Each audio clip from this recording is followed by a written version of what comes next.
কিচেনে তোমাদের সবাইকে স্বাগত। আশা করি তোমরা সবাই ভালো আছো, সুস্থ আছো। আমিও খুব ভালো আছি। আজকে নিয়ে চলে এলাম ম্যাঙ্গো পুডিং। তো আমের সিজন এখন, তো আমি ভাবলাম যে চটজলদি ম্যাঙ্গো পুডিং বাড়িতেই খুব সহজেই বানিয়ে ফেলা যায়। তো চলো পুরো রেসিপিটা দেখতে থাকো। আশা করি তোমাদের খুব ভালো লাগবে। কি কি ইনগ্রিডিয়েন্টস দিয়ে স্টার্ট করছি, পুরো ভিডিওটা দেখতে থাকো আর স্কিপ না করে দেখবে। যদি ভালো লাগে please like, comment, share and subscribe করে দিও। আমাদের কী কী লাগবে ম্যাঙ্গো পুডিং করতে, এটা আমি নিয়ে নিয়েছি আমুল তাজা মিল্ক 500 গ্রামের যে প্যাকেটগুলো পাওয়া যায়, এটা একটা লাগবে। আর একটা বড় সাইজের পাকা আম লাগবে। আর লাগবে আমাদের 4 টেবিল স্পুনের মতো চিনি। আর লাগবে এটা আমাদের হচ্ছে 3 টেবিল স্পুনের মতো কর্নফ্লাওয়ার নিয়েছি। এই রেসিপিটা করতে আমাদের কর্নফ্লাওয়ারটা লাগবে। আমটা আমি কেটে নিচ্ছি। এটাকে পাল্প তৈরি করার জন্য আমটাকে আমি প্রথমে মুখের কাছে কেটে নিলাম।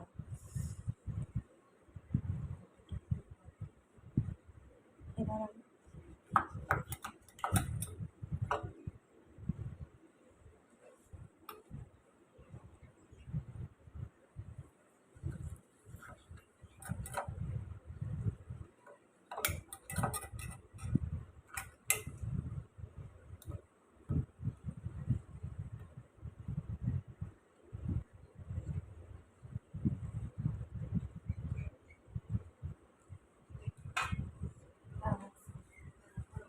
কাটলাম। এবার এই থালার মধ্যে এই আমের এগুলোকে আমি ছাড়িয়ে নেব।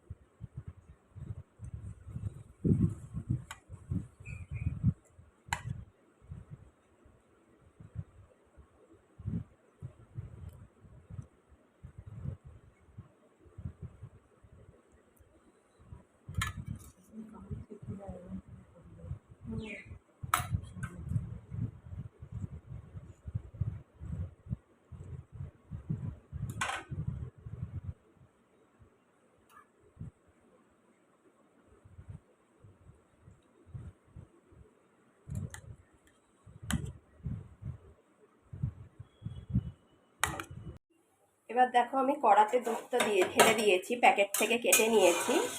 এবার এই কড়াতে আমি দুধটাকে পুরো ঢেলে দিয়েছি। এবার আমি যে 500 গ্রাম যে দুধটা নিয়েছিলাম এটাকে আমি হাফ করে দেবো। দুধটাকে ফুটিয়ে ফুটিয়ে এটাকে হাফ করে দিতে হবে। গ্যাসের ফ্লেমটাকে খুব বেশি হাই না, মিডিয়ামে করে রাখতে হবে।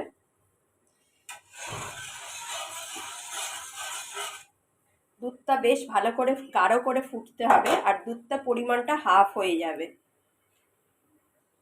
এবার এই দুধের মধ্যে যে চিনিটা যে আমি 4 টেবিল স্পুন নিয়েছিলাম এটা আমি এর মধ্যে দিয়ে দিলাম। খুব ভালো করে এবার আমি এই দুধের সঙ্গে চিনিটাকে মিশিয়ে নেব।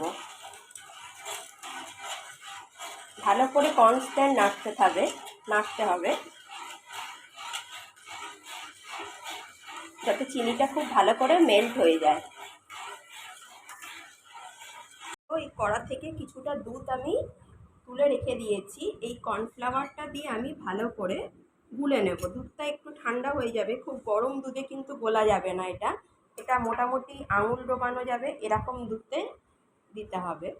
তো দুধটা আর একটু ঠান্ডা হয়ে যাক, তারপর আমি কর্নফ্লাওয়ারটা দিয়ে এটার সঙ্গে গুলে নেব। আর ওদিকে দেখো দুধটা কিন্তু আমার ফুটে এসেছে প্রায়। দেখো ভালো করে কিন্তু জাল হয়ে গেছে, দেখতে পাচ্ছ দুধের পলক পড়ে যাচ্ছে। তো দুধটাকে আমাদের অর্ধেক করে নিতে হবে। দেখো অনেকটাই কিন্তু কমে এসছে দুধের পরিমাণটা। আর আমি এই যে দুধটা রেখেছিলাম দেখো একটা আঙুল ডোবানো যাচ্ছে। এবার এই যে 3 টেবিল স্পুনের মতো কর্নফ্লাওয়ার নিয়েছিলাম এটা এবার আমি এই দুধের মধ্যে ভালো করে মিশিয়ে নেব যাতে কোনো লাম্পস বা দানা না থাকে।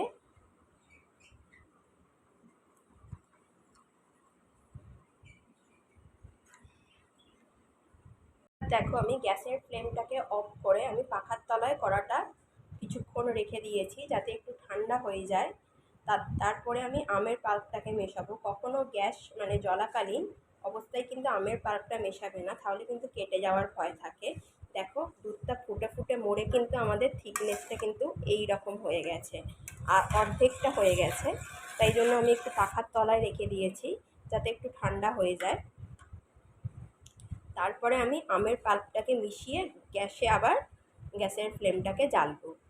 এই যে গ্যাসের ফ্লেমটাকে যে আমি দুধ মানে গ্যাস থেকে যে নামিয়ে নিয়েছিলাম, দুধটা একটু ঠান্ডা করে নিয়েছিলাম, তারপর আমি এর মধ্যে আমের পাল্পটাকে দিয়ে দিয়েছি। এবার আমি এই আমের পাল্পটার মিশ্রণটাকে দুধের মধ্যে ভালো করে মিশিয়ে নেব, যাতে কোনো লাম্পস বা দানা না থাকে। ক্রমাগত নাড়তে হবে। অবশ্যই গ্যাসে কিন্তু ডিরেক্ট দেওয়া যাবে না, নাহলে কিন্তু দুধটা কেটে যেতে পারে।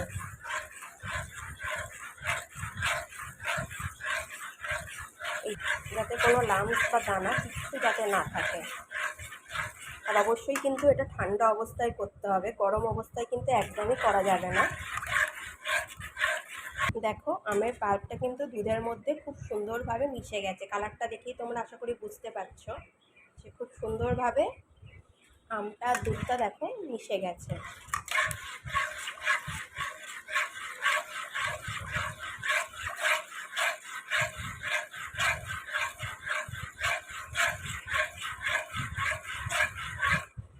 এবার আমি এটাকে গ্যাসের ফ্লেমটাকে জ্বালিয়ে কর্নফ্লাওয়ারটা দিয়ে আস্তে আস্তে নাড়তে থাকবো। এবার দেখো আমি গ্যাসের ফ্লেমটাকে মিডিয়ামে রেখে দিয়েছি। মিডিয়ামে রেখে এবার আমি যে আমটা যে ভালো করে মিশিয়ে নিয়েছিলাম, এবার আমি গ্যাসের ফ্লেমটাকে মিডিয়ামে রেখে আবার ভালো করে একটু নেড়ে নিচ্ছি।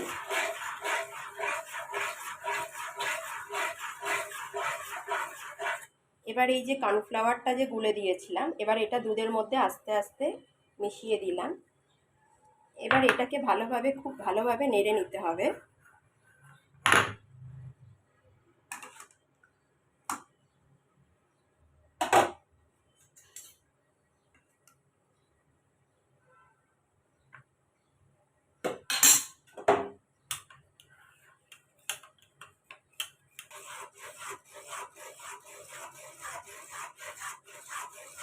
পাঁচ দশ মিনিটের মতো এটাকে ভালো করে নাড়তে হবে, যাতে নিচে লেগে না যায়।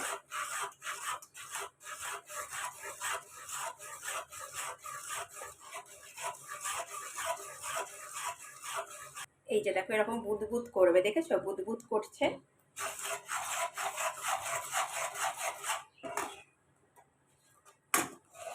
এই বুদবুদ করা মানেই কিন্তু আমাদের এটা হয়ে এসছে।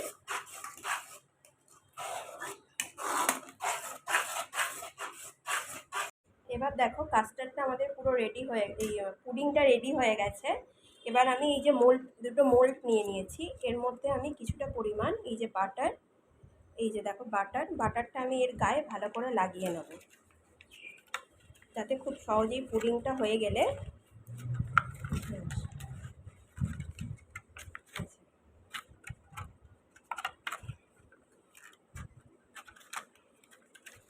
ভালো করে আমি চারিদিকে গায়ে বাটারটা লাগিয়ে নিলাম।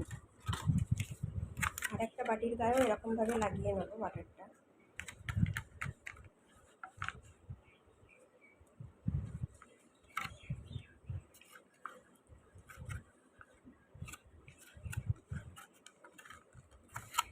দেখো দুটো বাটিতে পুরো বাটার লাগানো হয়ে গেছে।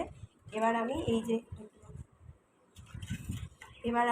যে কড়াতে যে এটা করে রেখেছিলাম ম্যাঙ্গো পুডিংটা আমার ঠান্ডা হয়ে গেছে মোটামুটি। এবার আমি এই বাটিগুলোর মধ্যে ঢেলে নেব হাতার সাহায্যে।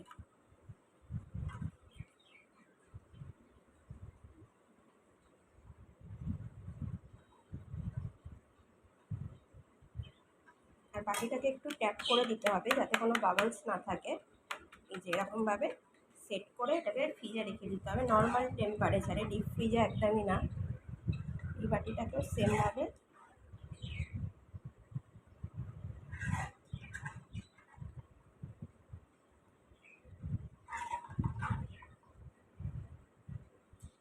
এটাকেও এরকমভাবে ট্যাপ করে দিতে হবে। এবার এই যে দুটো বাটি আমি 4-5 ঘন্টার জন্য ফ্রিজে রেখে দেবো, তাহলে আমার পুডিংটা ভালো করে সেট হয়ে যাবে। আমি 4-5 ঘন্টা পর আবার তোমাদের সামনে পুডিং নিয়ে আসছি, তখন দেখা যাবে। চলো এখন 4-5 ঘন্টা ফ্রিজে রেখে দিই। দেখো এই পুডিংগুলো আমি দুটো বাটিতে ঢেলে নিয়েছি। এবার আমি এগুলো ফ্রিজে, এখন দুপুর 4টে বাজে, আমি সন্ধেবেলা 8টা-9টার সময় তোমাদের সঙ্গে বের করে দেখাবো, এটা যাতে ভালোভাবে সেট হয়।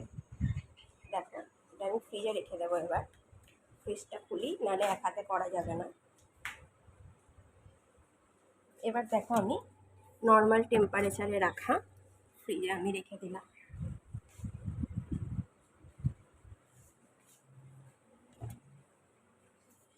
এই যে এবার এটা এই দুটো বাটি ভালো করে সেট হয়ে যাবে।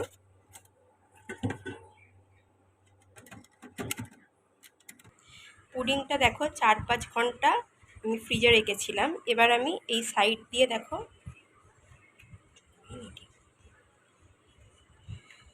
এবার আমি এখান দিয়ে ঢেলে নেব।